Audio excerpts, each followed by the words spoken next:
இயேசு ஏன் 30 வயது வரை அமைதியாக இருந்தார்? ஜீசஸ் காலிங் டிவியின் எக்கால சத்தம் நிகழ்ச்சிக்கு உங்களை வரவேற்கிறேன். இயேசு கிறிஸ்துவின் இனிதான நாமத்தினாலே உங்களை வாழ்த்துகிறேன். உலக வரலாற்றில் மிகவும் பிரபலமான மனிதர் யார் என்று கேட்டால் கோடிக்கணக்கான மக்கள் ஒரே பெயரை சொல்வார்கள். அவர்தான் இயேசு கிறிஸ்து. அவருடைய பிறப்பு உலக வரலாற்றை 2 பகுதிகளாக பிரித்தது. அவருடைய சிலுவை உலகத்தின் இரட்சிப்பின் அடையாளமாக மாறியது. அவருடைய உயிர்த்தெழுதல் கிறிஸ்தவ விசுவாசத்தின் அஸ்திவாரமாக இருக்கிறது. ஆனால் இயேசுவின் வாழ்க்கையில் ஒரு பெரிய மர்மம் இருக்கிறது. அந்த மர்மத்தை பற்றி பல புத்தகங்கள் எழுதப்பட்டுவிட்டன, பல திரைப்படங்கள் எடுக்கப்பட்டுள்ளன, பல பொய்யான கதைகள் உலகம் முழுவதும் பரவியுள்ளன. அந்த மர்மம் என்ன தெரியுமா?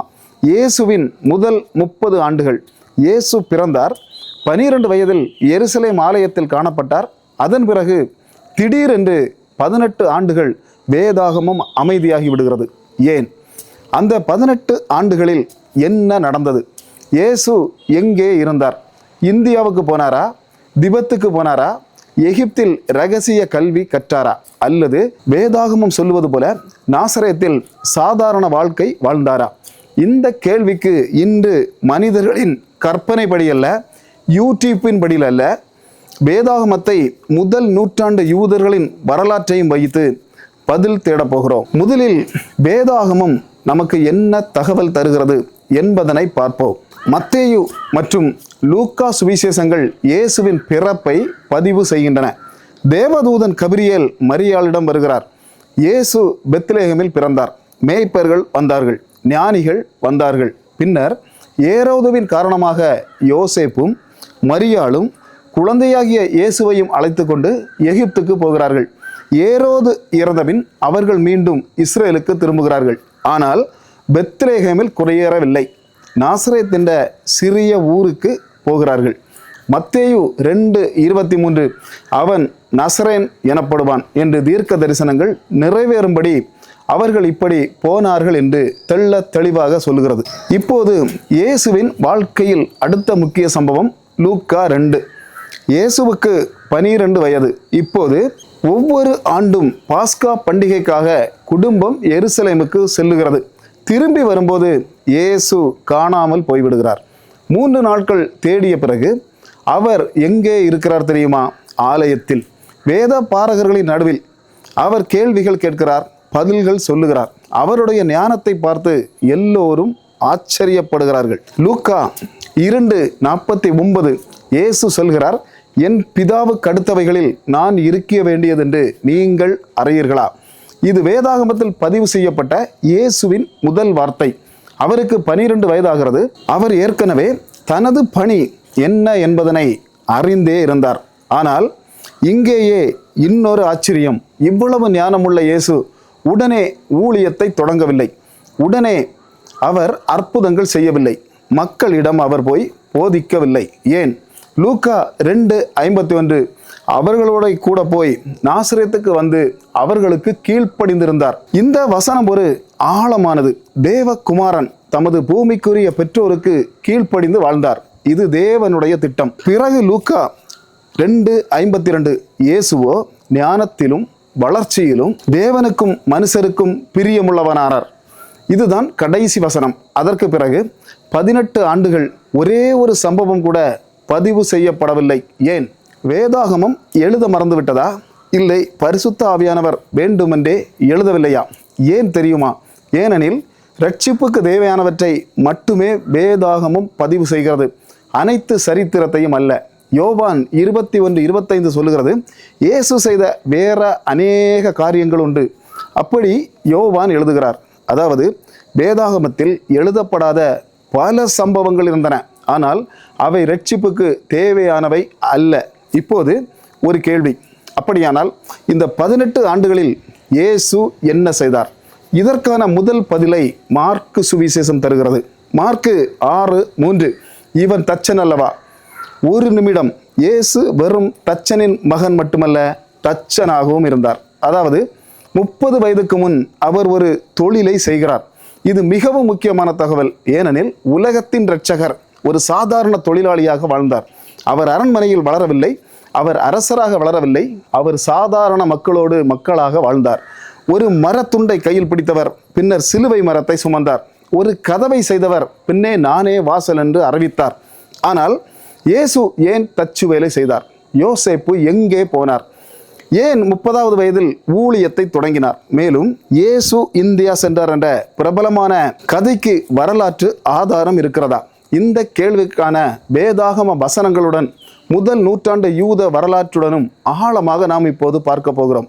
இயேசுவின் வாழ்க்கையில் 18 ஆண்டுகளை வேதாகமம் அமைதியாக கடந்து செல்கிறது. ஆனால் அந்த அமைதி வெறுமையான அமைதி அல்ல, தேவனுடைய திட்டத்தின் அமைதி. இப்போது இந்த 18 ஆண்டுகளில் நடந்திருக்கக்கூடிய விஷயங்களை வேதாகம ஆதாரங்களோடு பார்க்கலாம். முதலில் ஒரு முக்கிய வசனம், மார்க்கு 6:3. நாசரேத் மக்கள் இயேசுவை பார்த்து ஆச்சரியப்பட்டார்கள். அவர்கள் சொன்னார்கள், இவன் தச்சன் அல்லவா? ஒரு நிமிடம், அவர்கள் சொல்லவில்லை இவன் தச்சனின் மகன். அவர்கள் சொன்னது இவன் தச்சன், அதாவது இயேசுவே அந்த தொழிலை செய்தார். இப்போது ஒரு கேள்வி, தச்சன் என்றால் என்ன? நாம் இன்று நினைப்பது போல மேஜை, நாற்காலி, கதவு, ஜன்னல் ஆகியவற்றை செய்யும் தொழிலாளியா? அப்படியல்ல.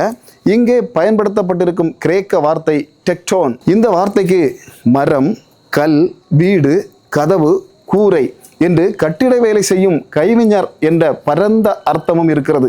அதாவது இயேசு வெறும் மரவேலை செய்தவர் மட்டுமல்ல, அவர் கட்டிட வேலைகளிலும் ஈடுபட்டிருக்கலாம் என்பதனை நாம் இதன் மூலம் அறிய முடிகிறது. இப்பொழுது இன்னொரு கேள்வி, இயேசு ஏன் இந்த வேலையை செய்தார்? ஏன் உடனே ஊழியம் செய்யவில்லை? இதற்கான பதில் வேதாகமத்தில் மறைமுகமாக இருக்கிறது. இயேசுவின் வாழ்க்கையின் ஆரம்பத்தில் யோசேப்பு அடிக்கடி குறிப்பிடப்படுகிறார். பிறப்பு எகிப்து, நாசரேத், 12 வயது சம்பவம். அதற்கு பிறகு யோசேப்பின் பெயர் காணாமல் போகிறது. ஏன்? வேதாகம காரணத்தை நாம் ஆராய்ச்சி செய்தால் அது ஒரு காரணத்தையும் சொல்லவில்லை. ஆனால் சிலுவையின் கீழே மரியாள் மட்டும் நிற்கிறார், யோசேப்பு இல்லை. யோவான் 19:26-27. சிலுவையில் இயேசு தமது தாயை பார்த்து சொல்லுகிறார், இதோ உன் மகன். பிறகு யோவானிடம், இதோ உன் தாய். ஒரு நிமிடம், யோசேப்பு உயிரோடு இருந்திருந்தால் இயேசு ஏன் மரியாளை யோவானிடம் ஒப்படைக்க வேண்டும்? இதனால் தான் பல வேதாகம அறிஞர்கள் யோசேப்பு ஊழியம் தொடங்குவதற்கு முன்பே இறந்திருக்கலாம் என்று கருதுகிறார்கள். இது உண்மையாக இருந்தால் அடுத்த கேள்வி வருகிறது, குடும்பத்தை யார் கவனித்தார்? முதல் நூற்றாண்டு யூத குடும்பங்களில் மூத்த மகனுக்கு பெரிய பொறுப்பு இருந்தது. தந்தை இல்லாத போது குடும்பத்தின் பொறுப்பு மூத்த மகனுக்கு வந்தது. அந்த அடிப்படையில் பார்த்தால் இயேசு தமது குடும்பத்தை கவனிப்பதற்காக தச்சு வேலை செய்திருக்கலாம் என்று பல அறிஞர்கள் கருதுகிறார்கள். ஒரு நிமிடம் சிந்தித்து பாருங்கள். உலகத்தை படைத்தவர் தமது தாய்க்காக உழைத்திருக்கலாம்.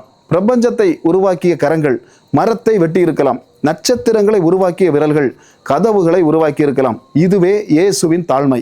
இப்போது உலகம் முழுவதும் பரவி இருக்கும் ஒரு பிரபலமான கதையை பார்ப்போம். இயேசு இந்தியாவிற்கு சென்றார். பல புத்தகங்கள் இதை எழுதுகின்றன. சிலர் சொல்லுகிறார்கள் இயேசு விபத்தில் இருந்தார், சிலர் காஷ்மீரில் வாழ்ந்தார் என்று கூறுகிறார்கள். ஆனால் இந்த கதைகளுக்கு வேதாகம ஆதாரம் இருக்கிறதா? இல்லை. முதல் நூற்றாண்டு சரித்திர ஆதாரம் இருக்கிறதா? இல்லை. அப்போஸ்தலர்கள் இதை பற்றி எழுதினார்களா?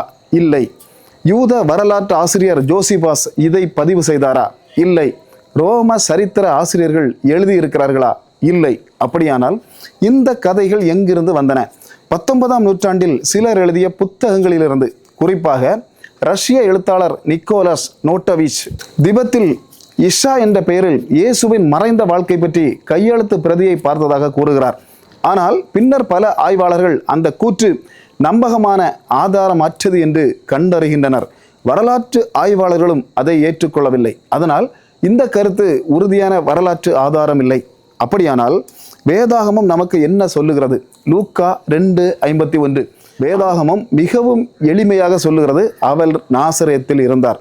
சில நேரங்களில் மனிதர்கள் மர்மங்களை விரும்புகிறார்கள், ஆனால் தேவன் எளிமையான உண்மைகளை செய்கிறார். இப்போது இன்னொரு கேள்வி, இயேசு ஏன் சரியாக 30 வயதில் ஊழியத்தை தொடங்கினார்? 25 வயதில் தொடங்கியிருக்கலாமே, 20 வயதில் தொடங்கியிருக்கலாமே, ஏன் 30 வயது? இந்த வேதாகம பதிலை வேதாகமத்தின் பழைய ஏற்பாட்டிலும் யூத வரலாற்றிலும் தேவனுடைய திட்டத்திலும் மிகவும் ஆழமாக நாம் இப்போது பார்க்க போகிறோம். லூக்கா 3:23. இயேசு தம் ஊழியத்தை தொடங்கும் போது ஏறக்குறைய 30 வயதாயிருந்தார். கவனியுங்கள், பரிசுத்த ஆவியானவர் இயேசுவின் வயதை குறிப்பிடுகிறார்.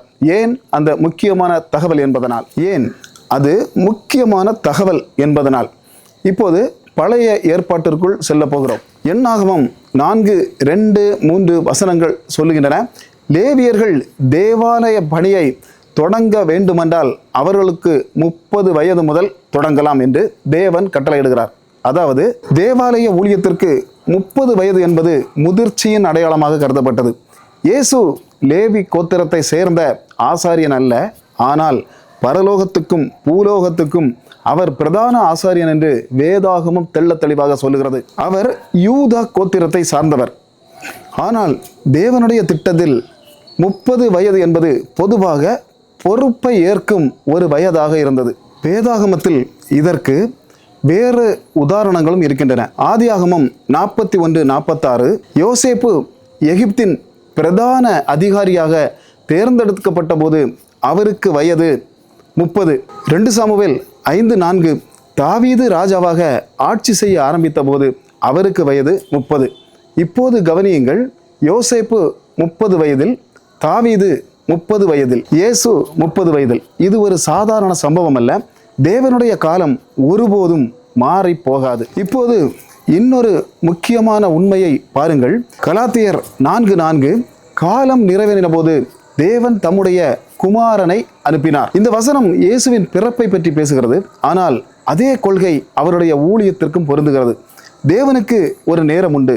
அந்த நேரம் வரும் வரை இயேசு கூட காத்தே இருந்தார். ஒரு நிமிடம் சிந்தித்து பாருங்கள். இயேசு 20 வயதிலேயே அற்புதங்கள் செய்திருக்க முடியும். 25 வயதிலேயே ஊழியம் செய்திருக்க முடியும். ஏனெனில் அவர் தேவகுமாரன். ஆனால் அவர் தம்முடைய நேரத்தை தேர்ந்தெடுக்கவில்லை. பிதாவின் நேரத்திற்கு கீழ்ப்படிந்திருந்தார். இதில்தான் நாம் ஒரு பெரிய உண்மையை பார்க்கிறோம். கீழ்ப்படிதல். இயேசுவின் வாழ்க்கையில் மறைக்கப்பட்ட 30 ஆண்டுகள் கீழ்ப்படிதலின் ஆண்டுகள். லூக்கா 2:51 அவர்களுக்கு கீழ்ப்படிந்திருந்தார். இந்த ஒரு வசனம் 30 ஆண்டுகளின் இரகசியத்தை வெளிப்படுத்துகிறது. அவர் குடும்பத்திற்கு கீழ்ப்படிந்திருந்தார். அவர் தேவனுடைய திட்டத்திற்கு கீழ்ப்படிந்திருந்தார். அவர் நேரத்திற்கு கீழ்ப்படிந்திருந்தார். இன்று பலர் நினைக்கிறார்கள், தேவன் என்னை ஏன் இன்னும் பயன்படுத்தவில்லை, ஏன் நான் இன்னும் காத்திருக்கிறேன். ஆனால் இயேசுவின் வாழ்க்கை ஒரு பெரிய உண்மையை சொல்லுகிறது. தேவனுடைய திட்டத்தில் காத்திருக்கும் காலமும் வீணான காலம் அல்ல, அது தயாரிக்கும் காலம். இப்போது இந்த வீடியோவின் ஆரம்பத்தில் கேட்ட கேள்விக்கு திரும்பவும். இயேசு ஏன் 30 வயது வரை அமைதியாக இருந்தார்? வேதாகமம் சொல்வது என்ன? முதல் உண்மை, அவர் அமைதியாக இருந்தார் என்று வேதாகமம் சொல்லவில்லை. அவர் வளர்ந்தார். லூக்கா 2:52 ஞானத்திலும் வளர்ச்சியிலும் தேவனுக்கும் மனுஷருக்கும் பிரியமுள்ளவரானார். இரண்டாவது உண்மை, அவர் நாசரேத்தில் வாழ்ந்தார். லூக்கா 2:51. மூன்றாவது உண்மை, அவர் தச்சு வேலை செய்தார்.